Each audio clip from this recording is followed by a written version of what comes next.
Hey, if you've ever asked what's the best way to grow my business, this episode's going to be right for you because it's going to challenge that question. Because there isn't a best way, but there is a right way for you.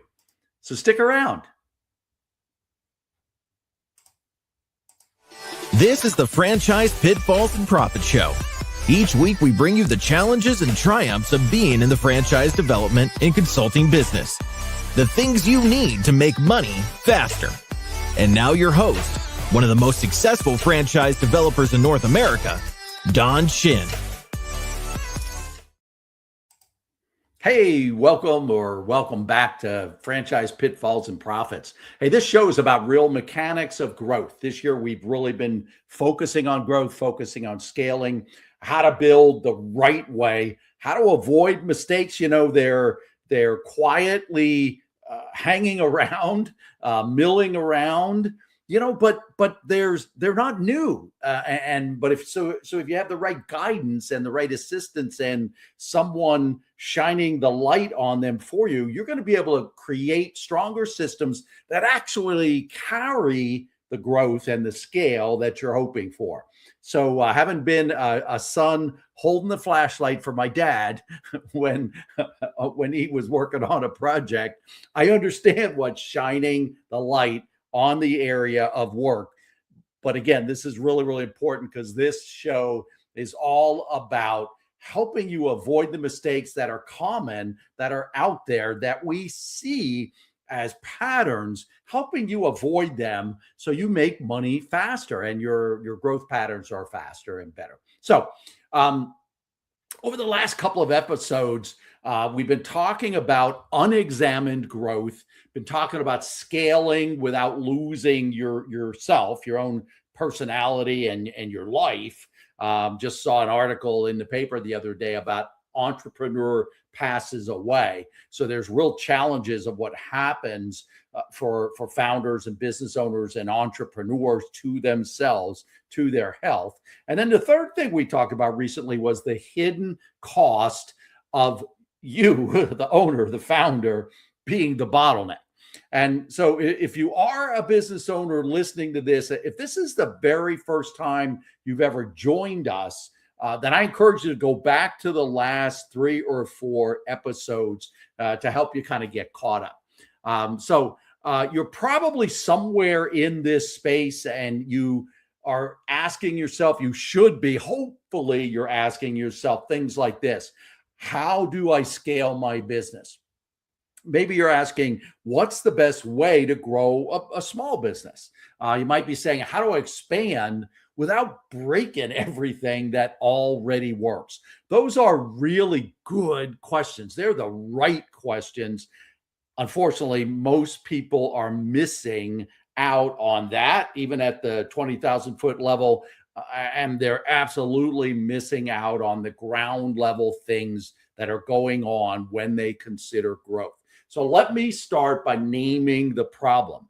Most owners assume that growth is pretty much one thing. We just need to grow. And what seems obvious is that they're opening another location randomly. They're suddenly, based on demand, things that are going on, more increased workloads. They're hiring more people suddenly. They're adding more customers. So cash flow sales seem to be going up. And that works. There's no doubt in my mind that works for a while. But here's the issue. Growth is not one path. It's really a set of very different decisions. Again, going back to some of my opening statements, if you want to do it right, if you want to do it strategically, if you want to do it in a way that avoids a lot of the mistakes that again, people that have been around small business like I have for 25 years, we know, we see it, we can see the potholes before you fall into them and the pitfalls. So the way you choose to grow doesn't just change the ultimate size of your business. It really changes your business and what it actually is. Most owners think growth is kind of this neutral thing. Like I said earlier, we're just getting bigger. But each path reshapes the business at a fundamental level. So let's talk about that. Let me talk about how to scale a business, because there really are, in my opinion, what I've seen over my 25, now 26 years in and around small businesses. I find 5 primary ways, or I'm going to refer to them as paths, that most owners grow. Maybe there's others, but these are the primary ones that I've seen. And understanding these is one of the most important things you can do before you're really starting to grow, before you're starting to throw your hard-earned money and your precious time into growing your business. So these are the most important things before you expand. So let me go over the 5 paths that I really want you to understand out of today's episode.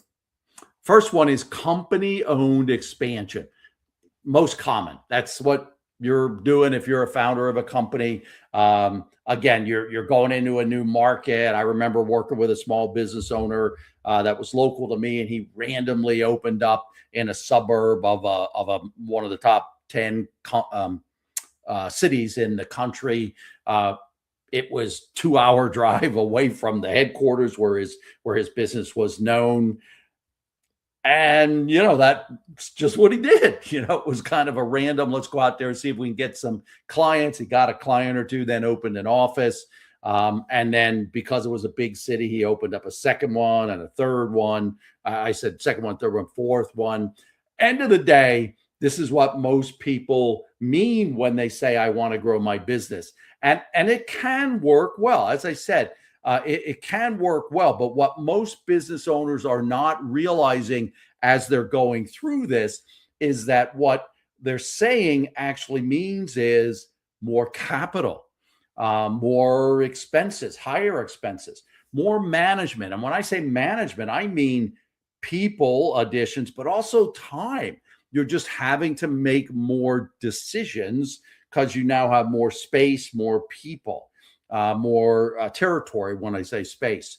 And there's more operational complexity. This is one of the big things. Again, if you go back to my recent podcast episodes, you're going to hear me talk about systems. And my mind thinks architecture as your business is growing. It's grown to a point with a certain structure, architecture, systems. And as you're pouring or piling more weight onto that system, it gets more complex because that system doesn't have the foundation to carry the weight of the new business. It will for a while, but then that's, as I said, it's operational complexity. You're not just growing revenue, you're really growing a greater responsibility in the marketplace. So this is one that a lot of people hear, and it is about franchising your business. So this is path number 2. Most founders don't seriously consider this early on. And why is that? I think it's because people don't necessarily really understand franchising. They think food, they think McDonald's or Subways. And those are franchises, no doubt about it. But because of the unknown, many business owners don't seriously consider this early on. It's something that sometimes comes up later. Sometimes it comes from a second generation. It's like a younger generation's idea. Or sometimes it's someone on the outside. I've heard many franchisors' stories where they got the idea from a great friend, or they got an idea from a customer that said, "Wow, have you ever thought about turning this into a franchise?" And then, usually, unfortunately, that's the first person they sell a franchise to. But I remember, as I said, a generational one. I remember friends of mine, a father-son situation, and the business was beginning to be passed down to the son. And The son wanted to expand through franchising, and but the father had never really thought much about it, primarily because he had no experience in that space or in that area. He just wasn't familiar with it. He was a sharp businessman in the industry that he had started this business in, but he thought of franchising as mostly food and restaurants and not home services. And so anyway, the reality simply is that franchising is one of the most misunderstood ways to grow a business. What people are classically seeing is scalability, lower capital, faster expansion. That is what franchising will really allow you to use franchising as a path for growing. It can be those things, but what they don't fully understand when someone is considering this is that it really requires another mindset, because you're not just growing your single business, whatever that industry might have been, childcare, home services, consulting, whatever that might be. It's not just growing that business anymore. You're actually building a system that other people can operate successfully, and a network where people will come together under the bigger banner, the broader approach and attitude in the marketplace and presence in the marketplace. It means that your model's got to work without you. It means your model's probably got to be simpler. Your training has to be spot on. You've got to be training kind of mini me's if you're the founder. Your support has to be real. Again, you can't just be kind of randomly as the owner stepping in, or, hey, Bobby, run over there and do such and such. You just can't do that anymore. Your support, when you're in a franchise system and you're building your brand and your franchise network, support has to be real. And the economics have to work for someone else, because you're going to make money out on royalties, maybe some other things that you do, services you provide and charge for. And your model has to be what I always say to people considering turning their business into a franchise. What I always say is your standard model, your company has to be wildly profitable for you to then turn this into a franchise where others can also be successful. Others can also make money. Obviously, they'll have different fees and things than you do as the founder, or that you did in your flagship unit. That's the way it works, and that's okay. But those people need to be able to make a living and do well with your brand. So franchising isn't just a growth strategy. Honestly, it's really actually a very different kind of business in addition to the one you already know. All right. So what's next? Path 3. So we had path 1, path 2, path 3 is adding a second revenue stream. And this, honestly, I believe this is probably one of the most overlooked ways to grow a business. And yet it's one of the ones that has so much opportunity. So instead of opening more locations, you generate more revenue in your current market with your existing customers, with your existing infrastructure, cross-train techs, that kind of thing. And you're bringing in, though, new services, maybe memberships, other products, complementary offers of some sort. Sometimes this is the lowest risk way to scale a business. So additional revenue stream or second revenue streams, but kind of under the same structure and brand. Lower risk, but diversifies, doesn't get you stuck in one lane with a certain type of product or service. Path 4, a little bit different, but similar. Maybe expanding markets by acquisition is path 4. You buy another business. This can accelerate your revenue and your growth very, very quickly. But it has its complexities and it's got its challenges. You're integrating now realistically 2 businesses. you may be a very different person than the founder of the or the owner of the business you're acquiring, and so there's a different culture. He or she has hired differently than you do. So you've got to recognize the integration challenges, different leadership or management styles and culture difference, and then operationally, even though it's the same industry, they may do things differently than you do. It may have been profitable, maybe it's weaker or less profitability than yours, and you want to take your systems and operations into that business, but that's going to create challenges. So you're not just growing, you're really combining cultures, combining systems, and honestly, it is much tougher to do than most people will be honest about, or that most people will realize. All right. So thanks for being patient with me. A little dry today. All right. So there's a fifth path. I promised you five, and this one is maximizing what you already have. Again, this one's often not only not known, but it's ignored. And so instead of saying, how do I grow? You ask, how do I get more out of what I've already built? Better margins, better systems, better execution. For some businesses, this is actually the easiest and maybe the smartest growth strategy. So you don't necessarily want to add a lot of stuff. You just really want to go deeper into how you actually operate what you operate. So those are the five paths.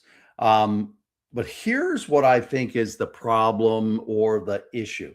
Most owners, as I said, do not either know these opportunities, these paths, these options, or they kind of default into something. Again, they sort of open another location because it looks like, it's on the peripheral of where we are already, and it kind of looks like a good market, or we've heard it's a good market. They consider franchising. As I said, somebody put the bug in their ear, and they know it's scalable. Hey, Subway's got 5,000 stores or whatever, so they know it's scalable, but it just sounds kind of good, and they'll look into it. Or they chase new revenue because it feels like growth has been slowing with what they're doing and where they are. But here's the point. Here's really the real point. They never step back and ask, what path is best for me? Again, they don't step back and ask what's best for me and what's best for my business. And this is where everything that I've been talking about recently starts to come together. And that's why it's so important. If this is one of your first, or you've kind of just found us, or you kind of look through all of the Franchise Pitfalls and Profits episodes, and this one caught your eye, I really encourage you to go back and watch the last 3 to 4 weeks of episodes. Because if growth is unexamined, if you are the bottleneck in your business, a bottleneck to growth, and as the founder, if you are at risk of losing yourself, your personality, your culture, your mindset, your time, your health, then the issue isn't about effort typically. It's about alignment with the best, strategically, with the best option for you and for your business. Growth should not just be expansion. It should be a design and alignment decision. Every path's got pros and cons or trade-offs. Every path has consequences. Every path clearly has responsibilities. So before you try to scale your business, before you open another location, before you get serious and spend honestly, not only tens of thousands of dollars, but seriously spend potentially hundreds of thousands of dollars franchising. Before you add something new, you need to answer this specific question. What path am I actually choosing to go down? And then why am I choosing that? Again, you've quite probably just fallen into a path. And I want you to step back and think about what's the best path now that you know what some options are, and then choose one. So, last kind of thoughts and reflections for you. The question should really be about choosing your growth strategy, choosing something that is right and aligned with you personally and your company. Um, or just continue operating at the levels that you're at. You don't, if you're profitable, and that is one of the paths. You just stay kind of where you are with the structure, but dive in and execute better and more efficiently and better margins. Because again, these paths are all different, and I want you to step back strategically and think about. So, hey, if this episode helped you, if this episode got you to thinking, I'm really, really trying and working hard to help get you early clarity, get clarity for you earlier in your growth spurt, in your growth pattern. Because the fewer things you have to fix later you'll just be thankful that you did it in a different fashion and had less problems to fix later. Hey, again, like us, turn other people's on to our podcast, and I look forward to seeing you next time.